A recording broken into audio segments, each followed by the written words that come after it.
কোনো বাচ্চা যদি পেটে মারা যায় তাহলে কি তার জানাজা দিতে হবে কি না, বা কাফন দাফন লাগবে কি না, একসাথে উত্তর দিচ্ছি।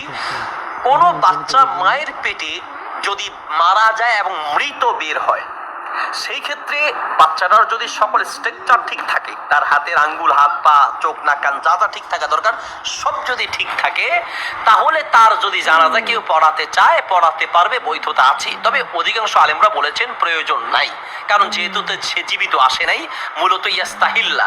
যদি কোনো বাচ্চা মায়ের পেট থেকে জন্ম হওয়ার পরে শুধু একটু চিৎকারও করে, একটু আওয়াজও করে, বা একটু রু থাকে, তাহলে তার জানাজা লাগবে। জীবিত বের হলে অবশ্যই তার জানাজা দিতে হবে।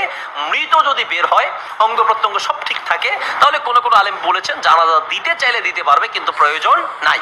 আর যদি বাচ্চাটার শরীর পুরোপুরি আসে নাই, 3 মাস, কথা 5 মাস 6 মাসের বাচ্চা, অথবা তার হাত নাই, পা নাই, কিছু আছে কিছু নাই, এরকম যদি হয়, তাহলে তার জানাজা দেয়া মোটেও যাবে না।